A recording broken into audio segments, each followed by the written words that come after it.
Hey, welcome everyone.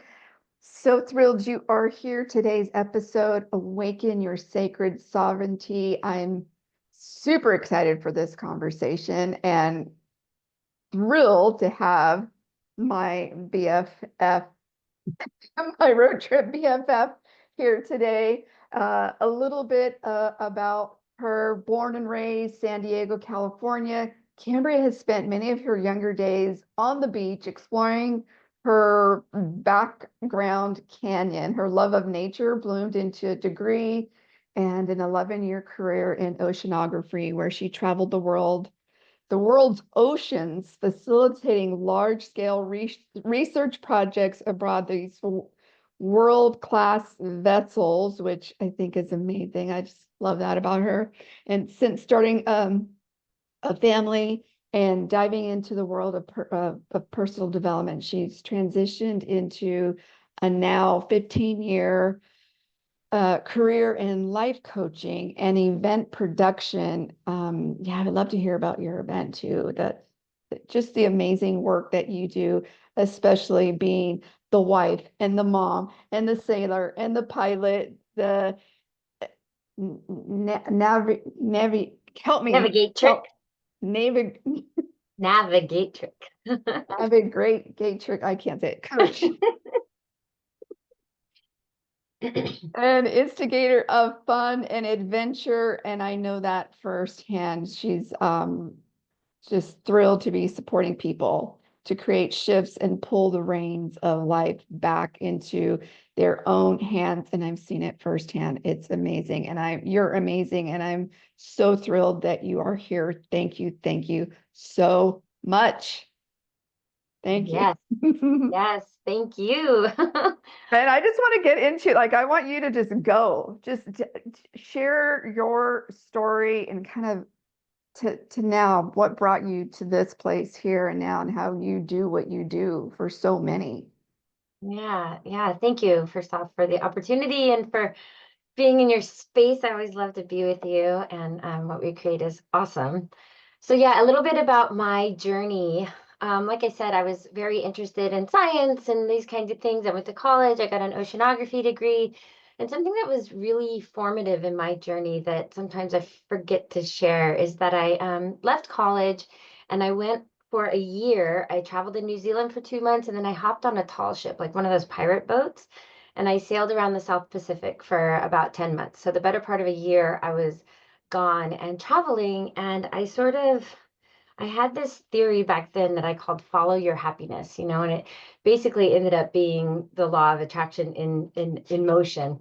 So I got on this sailing boat, I sailed for a year, I came back to San Diego, broke, moved in with my mom, all the things, got a job and said, well, if I find something interesting to do in San Diego, then I'll stay here. And started bartending at a yacht club, found that job on the research vessels, and sailed the world's oceans for 11 years doing science, which was incredible. And like my bio says, then I started having babies and didn't really want to be out on a ship for that long. And I, looking at like, okay, now what do I get to do? I was like, there's so much I want to do. And so I figured out that if I can get into this coaching space, this personal development space, and I can touch you and you go and you do something incredible in the world, and I can support you and you go and do something, then the ripple is just bigger. And that's the space I wanted to be in, and that's the space I have been in for 15 years. And then yeah, have started producing events, which I started, like, I worked with you on an events team at a company for a while, and yeah, now I'm producing my own events, and it's just been an incredible journey. And I just love when, like, the light bulb goes on for folks and they just get moving. So yeah, Mhm. that's Oh that's a my little about gosh. my journey. Yes, a journey indeed. And yeah, we could probably talk so much more about just hopping on a ship and like 11 years on a ship. Just like I don't even know what that I get my feet on land. Like, what does that look like? 11 years out there. And Well, it was 11 years in oceanography. I probably calculated it once, okay. though. I probably spent 3 actual years of my life on a ship. So I would leave for a day or 2 days or a month, and then I'd come back, and I'd do that several times over the course of 11 years. So yeah. Mhm. yeah, still like hopping on, I can't even, and of course, the background, that's you, the Yes. ocean and being in and I think that's your life also, just being in flow. And yeah, I just love that. And being in your presence, it's like going to the ocean and you just soak up the sun and you can hear the waves. And that's how I feel every time I'm with you. Like something just is, you could just feel the greatness, the awe. It's like, ooh, and then it comes out. So again, I'm just so thrilled that we're here and that we get to have this conversation together. And the title we've called this Awaken Your Sacred Sovereignty. So what does that mean? Like what's Mhm. our the topic here? What are we talking about? Yeah, so there's a lot of talk in this space and with women and just like that take your power back thing, right? Well, I I'm all for empowerment. I'm all for like that feeling of power, but it really is for me this concept of sovereignty, which is to have ownership of yourself, to be the director of your own life and your own being. And it's not quite taking something back, it's remembering who you are, right? And that's sacred. That really is sacred. And so the process of awakening, yourself to yourself is like, that's my jam. That's the thing.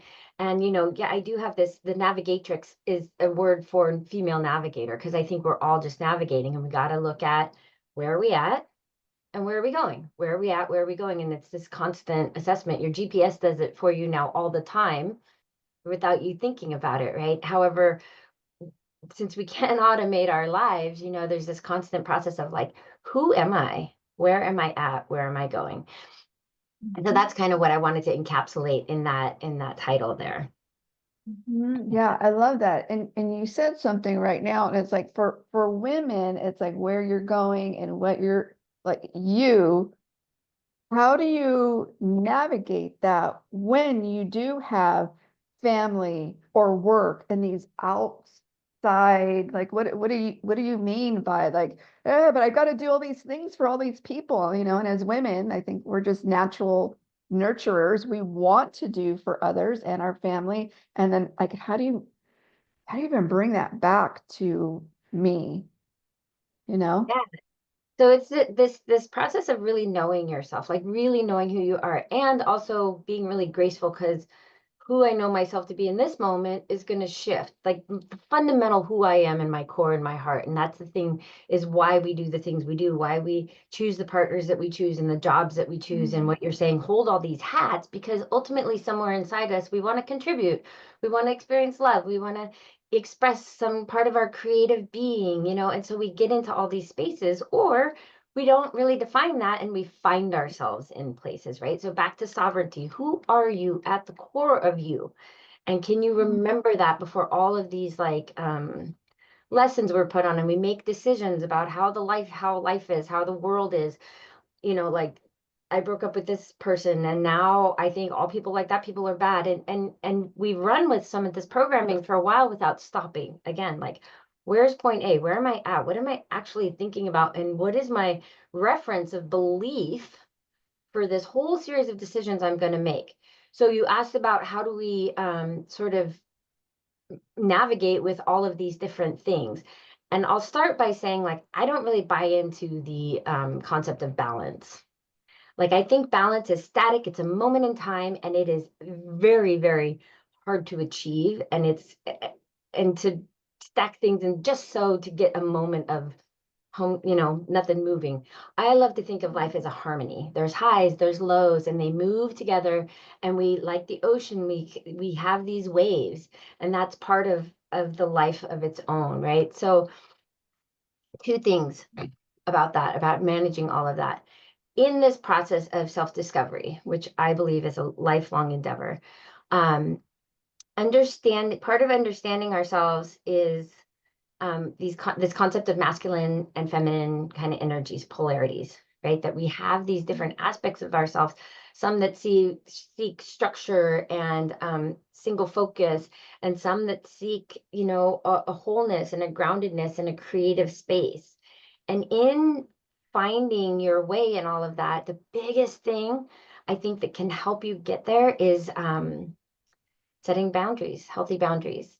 And that's a word and a concept and a whole thing that I'd love to geek out on, because it's something that's really feels really yucky, you know, for lack of a better word. It feels really harsh a lot of times. And I think Yeah. if we can move into it and dissect it and kind of understand it a little bit more, then we can find a great working relationship with that, such that we can sort of set a perimeter for ourselves in a lot of ways, that when Mhm. this comes and then that comes, we can say, hold up, I have a place, a container that I can stop and pause and think about this, or say yes or say no.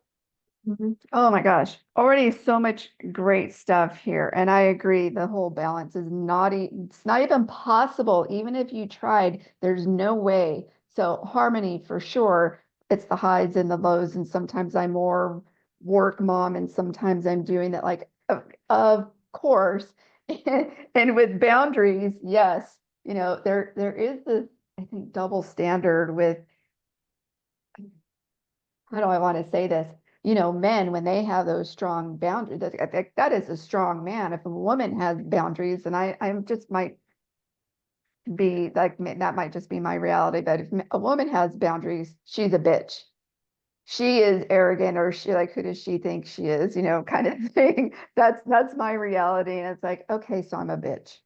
Call me what you want. I don't care. But anyways, so what do you, yes, I definitely want to go stay more with these boundaries and really holding that sacred for yourself, because you can't help others if you can't even start with helping yourself. And so, um, how to tell me more about boundaries? Like, how do we hold that? Yeah. And And be okay sometimes with being the bitch, and sometimes we are, because we don't know how to do that without being the bitch, because we never were taught. And a lot of times that we have this example of men putting up this really big front, and it feels, I think boundaries, that what I've noticed in the women I've worked with is it feels like a wall. And our nature, our feminine nature, is collaborative, it's village, it's community, it's help one another. And so walls feel just, they feel very separating, right? And we don't know how to communicate about boundaries, I've found, in a way that makes it so that we don't have to like be like, you're here now and I don't like it. Ah! And it gets really awful and terrible and bitchy. Like we feel it, they feel it. It expresses that way a lot because we don't have that tool set, right? And I don't believe that most people want to violate your boundaries. They just don't know where they are, right? Ooh, They just don't yeah. know where they are.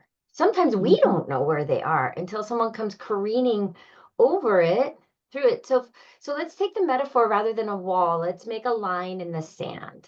Like, here's just a line in the sand. I'm here, you're there. We can still see each other. We can still communicate. We could still be in the same space. However, there's a line here that I just don't, that isn't, I don't want you in this part, this space, this idea, this conversation. And so when we can define those lines for ourselves and then communicate them out such that we know where it is. If you know where it is, then you can tell people when they're getting close. If you have a little baby and their little hand is going towards the stove, you're like, as soon as you can, you start to warn them, right? And so that's the kind of thing. So the sovereignty, who am I and what feels really good to me? Well, having conversations about politics at Christmas doesn't feel good to me. Having to be in the room with this person doesn't feel good to me, you know? And so, and a lot of times we can practice with family because that tends to be a place where there's a lot of need for it. And also there's a little bit more forgiveness when we're kind of figuring it out, and because it's a little messy when we're figuring anything out, right? And so really just, again, understand where that line is for yourself, and then be able to communicate, hey, guess what? If just so you know, if this conversation turns towards politics, I'm going to request that we stop. And then if you guys want to continue, I'm going to remove myself from the room because it's just for my own mental health or whatever. And now they have the floor plan. Yeah, so I'm sorry, I'm No stopping problem. you there. Like what you were saying, we really have not been taught this stuff. It is, I mean, growing up for me is you just kind of you're not heard. You're just in the corner, do what you're told, and that's kind of been the life. So when you walk into a room, it's like I can hear like realistically, how do you really start having those conversations? Okay, excuse me, everybody. Hello, I just want you to know that I am practicing some boundaries. Yeah. Right, it's going to feel Yeah. uncomfortable probably in the beginning. Like, Mhm. what? Yeah. So yes, so having those conversations can be uncomfortable. And I should mention before that, even once you decide where those lines are, like I can swing away woo with some of the energetics, right? And if you've ever Woo it walked up, in, girl. Woo it up. so you can feel people. We have an atmosphere. We have the presence. We have, I mean, there's science on our heart electrical signals touching each other before we get in the same space, right? Like, so when you decide that that's not for you, it doesn't come towards you as often. Honestly, like I had a particular person who is a friend of mine. However, she was having some big challenges in her life, some health challenges, and was in a huge victim mentality about it and would call me. And I wanted to help and I would talk and da da da. And I'd pull over on the side of the road. I'd be late to pick my kids up. They'd have to listen to her. And I just decided one day, I do not want to be available for her complaints. I can be available for helping. I can be available for certain other things. I am not available for her complaints. And I had to really get okay with myself. It doesn't mean I don't love her. It doesn't mean I don't care about her. It doesn't mean I don't want to or not capable of helping her. I am all of those things. It means that I want my life force energy to be used in certain ways and not drained by this situation. I have, she didn't call me, Irene, for 2 weeks after I made that decision. She didn't call me for 2 weeks. We were talking almost daily. I didn't say a word to her. Yeah. So there is a frequency that we occupy. So when we're always waiting for the other shoe to drop, when we're always playing the devil's advocate, when we're looking for that other thing, we're inviting that. Right. So and I don't mean don't be realistic, but there's a line in there, and that's what each of us has to decide for ourselves is play with where is that line for me? What will I accept and what will I not accept? And one of my great mentors actually said, in dealing with boundaries, sometimes if we don't feel like we can make a hard line somewhere, make it a standard. My standard in conversations is that everybody walks away feeling really good about themselves versus I will not talk about this, right? So it's a little softer and it's something to be moving towards versus like, here's the line, here's the line, here's the line. So energetically first, you can do that. And then when those conversations come up, so now you walk into a room and you're like, oh, I don't want to talk about politics or whatever, just riffing on that example, like if you decide for yourself when you walk in that room, I am only going to have conversations that lead to win-win situations that help me with my endeavors, that answer this question I've been curious about, that help me to help do what I'm doing in the world. And then those start to find you. That's kind of law of attraction stuff. It starts to move. That's the thing we don't understand about when we decide what we want, it moves towards us as fast as we move towards it. Nice. So when Oh we my set gosh. these boundaries and we know where our lines are, then we can communicate that a lot more easily and we can stand in that sovereignty. I am my own being, and my own being still gets to be in community, still gets to be in a family, still gets to be in partnerships, still gets to be in these places, but I understand that I am a pillar that holds up the roof. And if I swishy swash all over the place, now I'm a kind of a floppy tent. Like, it's like we all have to stand. The Lakota say it's spokes in the wheel, right? And every spoke in the wheel matters because the integrity of the circle is held by that, right? So the sovereignty. So I am not available for conversations about certain things. I'm not available for spending some of my time or energy on certain things, and I'm just not. So then when it comes, I'm like, oh, there's that thing. Hey, guess what? Like, I see you coming, just so you know, and whatever way you've got to communicate that. Energetically, we can do a lot with our posture, with our physicality, and then you can do a lot with actual conversations. Just so and I've done this with other family situations. I've told family members, I'm going to go into this, and if this person starts talking about this, behaving in this way, just so you know, I would love your support in and backing in that. And if I don't get it or don't see it, I'm going to excuse myself. And that's just how it's going to be. And because I am not my best self in those situations, and I don't think that's fair for anybody. So now I'm back in my sovereignty. I care about who I am. I care about my happiness. I care about how I affect the people around me. And so this boundary becomes like it's like a healthy, loving way to hold relationships, even ones you want to kind of keep out a little bit. Because they deserve to Right. have their experiences and opinions too. Mm-hmm.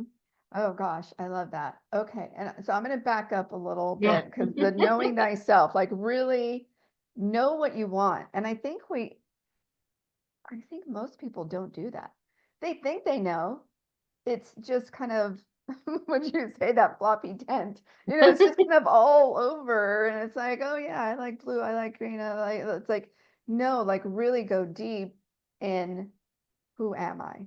What do I Mhm. want? What do I Mm. hold dear? What do I really hold dear for myself? And living with intention, like every Mhm. day, kind of really stepping into that. And like you said, then the rest kind of becomes easy. The how becomes easy. It's not the hey everybody, I'm a. It doesn't have to be that Yeah. wild and crazy and nobody talk to me about.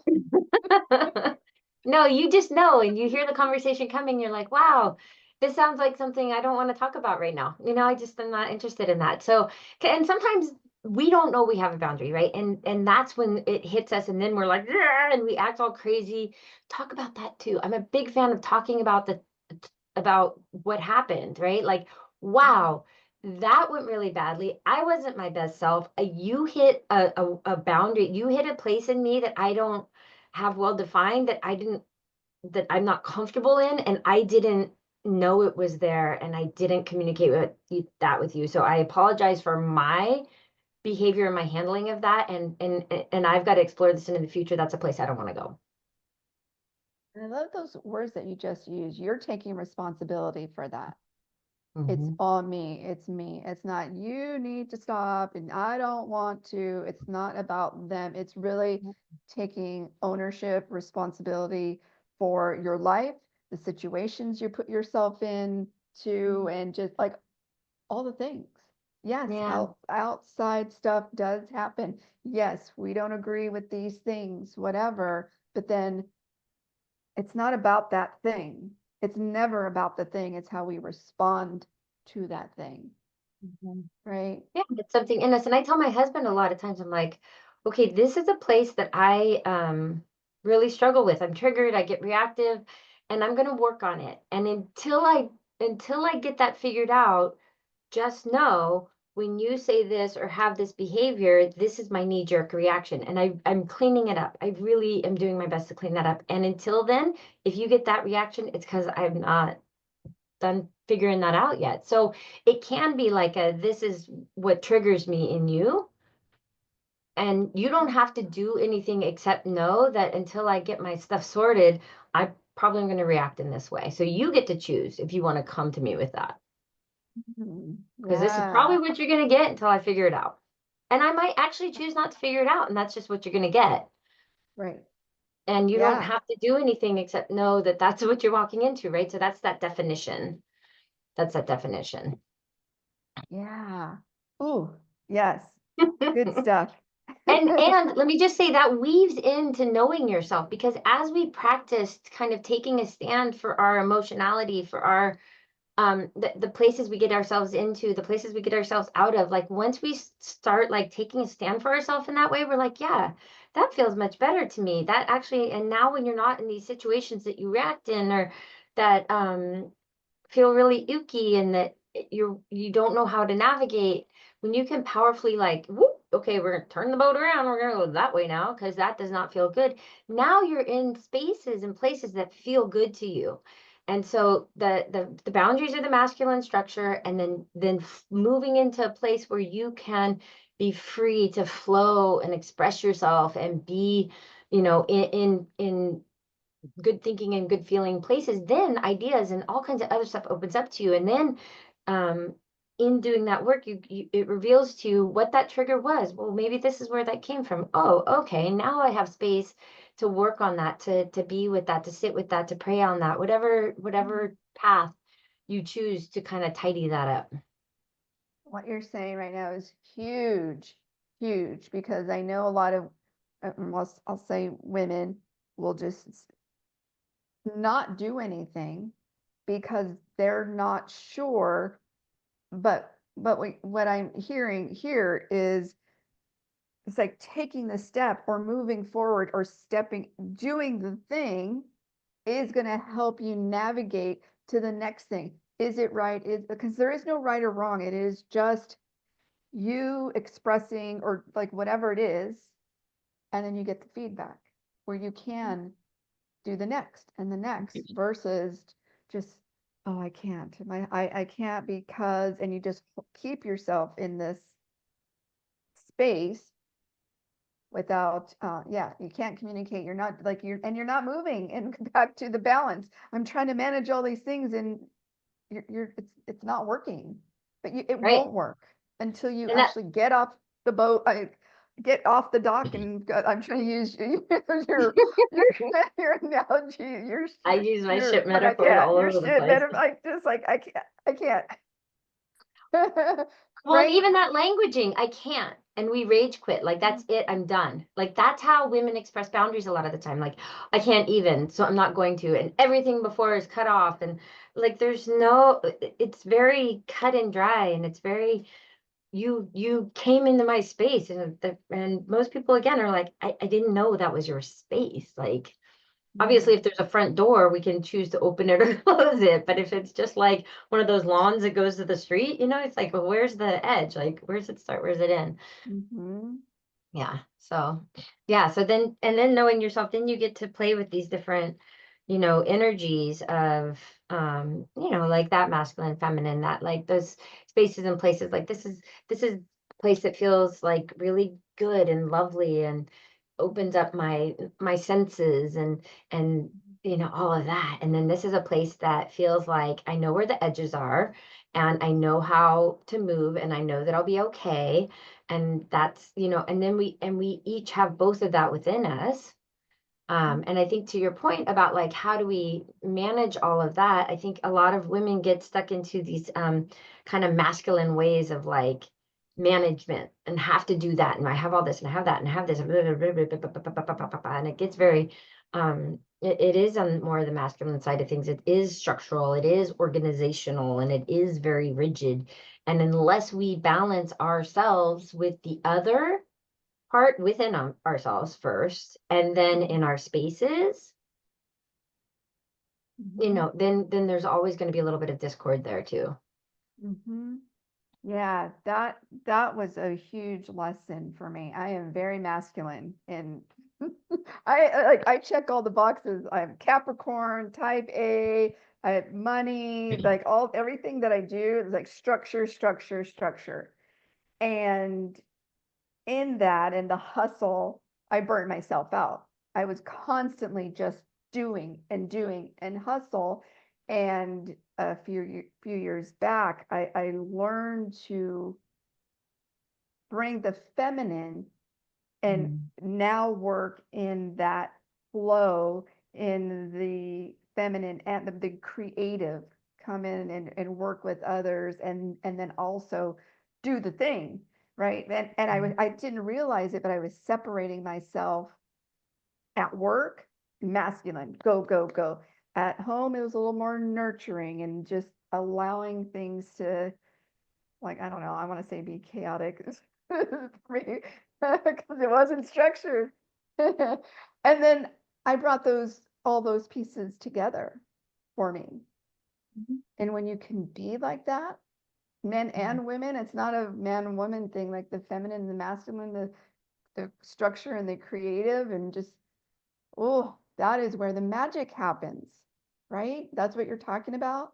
That kind of, Yeah, that is, and that's a place, it's a beautiful place when we can reach that inside ourselves. Again, this is like, tides and flow of the ocean stuff, right? And we have it all in us. And sometimes we have to take on that structured part. Sometimes in work, a lot of corporate jobs, real estate, doctors, finance, these kind of jobs have been created by men in a masculine structure. And so the whole thing is set up that way. So when we move, I worked on freaking ships, like wore steel-toed boots and carried a knife and there's a lot of like machines moving and like you don't nobody's going off the side in my watch kind of thing. Like I literally was the deck safety officer, right? We have to hold some of that.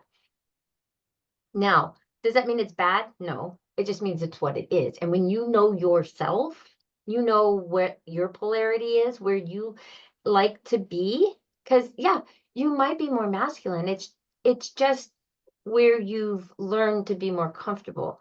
These kind of archetypes, I feel like is like a jacket. Like the jacket I'm wearing right now is not the jacket that I would go skiing in. It's not appropriate for that space.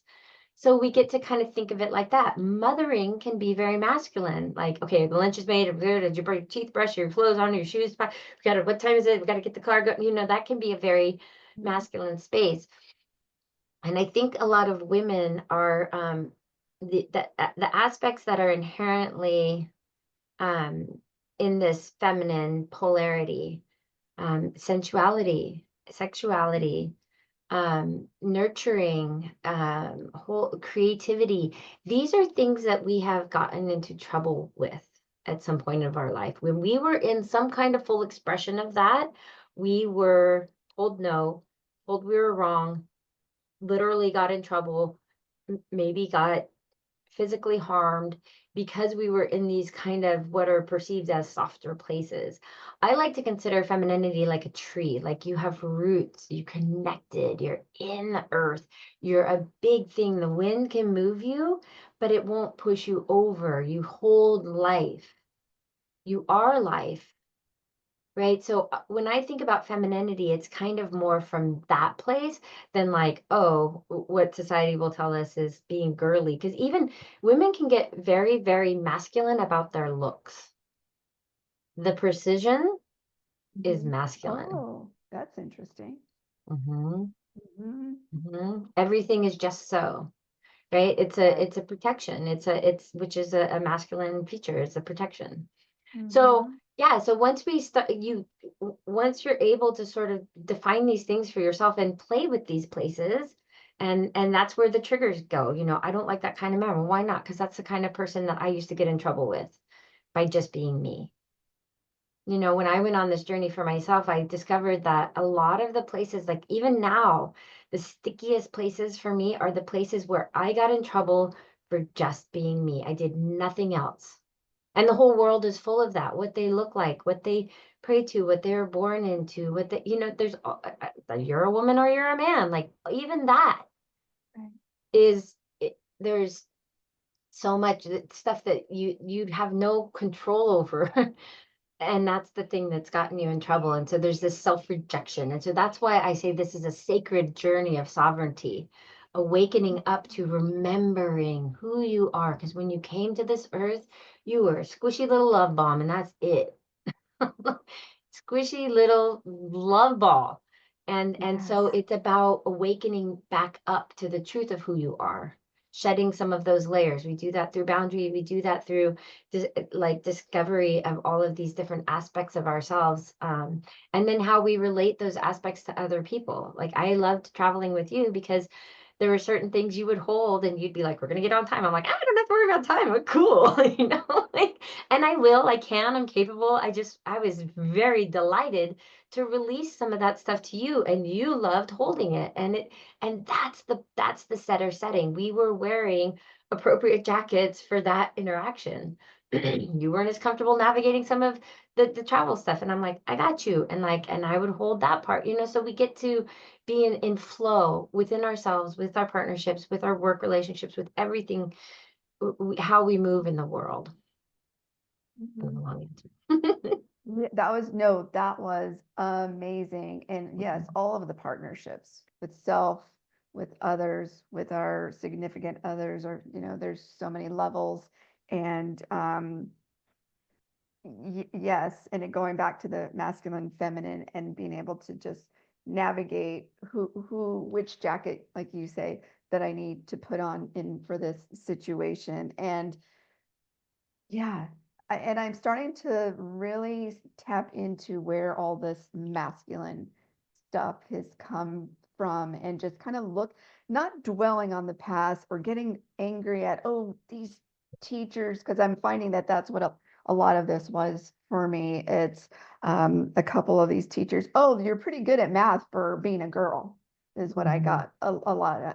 And so being a girl for me was bad. Oh, mhm. you're gonna let this girl beat you? Because I love to run. So we do, the laps, and I'd be ahead of all the guys, and the PE teacher screaming, "You're gonna let that girl?" And I was like, ooh, so it was not safe to be a girl. Right? So that's now coming out. And when I am girly, it's like, ooh, is the right time? I don't know. And then Yeah, because So it's a tender space, femininity. And there's a lot of power in it too, you know, but it is tender though. And when we sort of like, again, you were just being you. You just happened to run faster than the people that happened to be there. right. You That's know, it. that's it. That's it. If you were at any other school, you may have been faster or slow. You know what? It's just Right. you happen to understand patterns. Like Mhm. you're brilliant at systems. You're brilliant at finding patterns and finding flow and creating a lot of, you create a lot of space by creating like really simple and robust structure. Mhm. And heaven knows, you know, Yeah. I require people like that in my life because I don't want to wear that jacket all the time. I don't, a little itchy for me.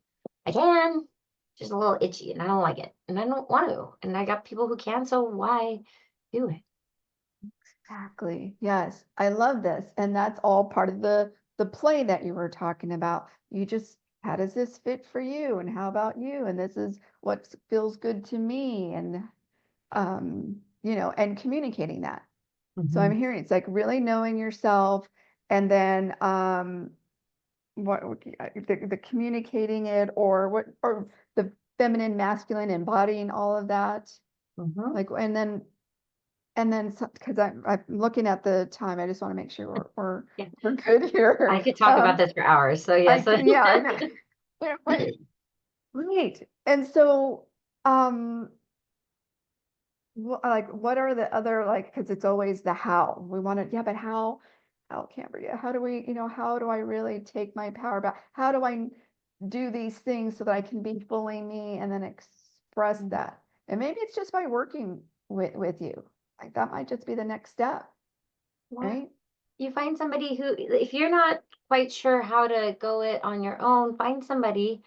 I'm Mhm. I'm here. There are a lot of people who are out there, um, who are doing this work, who are supporting people. I love transitions. I love working with women, people in a transitional place. That's why I love events, because events can be so impactful and they can be a benchmark for people in their lives.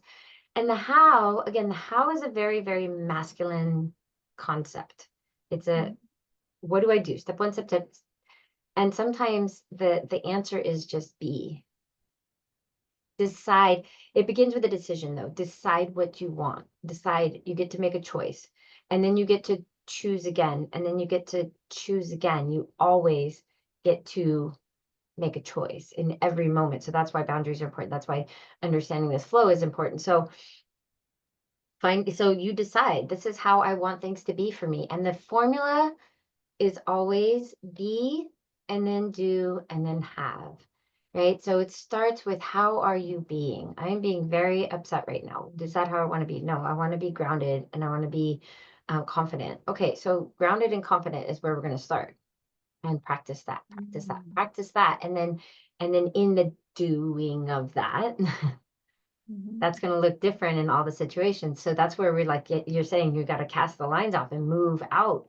And it's only in the working and your willingness to get a little bit messy with these kind of new techniques and these new ways to communicate and express yourself and move in and out of spaces and places. And then that's when the having comes. That's when you have the relationship. That's when you have the job. That's when you have it always starts with your decision on how you want to be. Yeah. It always starts there, and then you move. And then from there you get a result, and then you choose again. And then again and again. And then again. Yes. And allow it to be messy. I like that phrase. And that's why having a coach or a mentor is really helpful, because you've got someone in your corner being like, whoa, you just got the wind knocked out of you. Like, lay down, we're good. Like, here's the next, and they can be your supporter. They can draw the questions out of you. So again, choose me. Of course, I'd be like, choose me. And most people will say that. And don't choose me if I'm not your person. Choose somebody who is really, really, like, if you're going to choose a coach or a mentor or a business partner, or anybody that you choose to have walk a path with you, be in true choice. Do not be in people pleasing. Do not be in reaction from something you did before. Be like, when I do calls with people to discover if we're good for each other or not, I'm like, you're going to be a heck yes or a heck no. Anything in the middle we can talk about, but I want you to be really clear that I'm the person that you're choosing to work with, or really clear that I'm not for you right now. Or maybe not, however, because there's power in that decision. Decisions will give you confidence. And when you start making decisions, more and more decisions that move you towards what you really want, even if they're decisions that you get to have big learning opportunities from, right? Where we might consider them wrong or bad. It's just a result. And then you choose again, my navigatrix. We're point A. Okay, we're going to there. Start moving that way, and then there's wind. Okay, we got to readjust. Okay, and we readjust. So it's just, yes, work with somebody. Get a book, get a mentor, get a friend, get somebody who's qualified to support you in the way that you want to be supported. That's going to stretch you, push you, have compassion, and really help you move. Yeah. Amen. Yes. Be the navigatrix. Did I say it? You said it right. Did I get it? All it means is a female navigator. All it means is a female navigator. Yes. Of your life.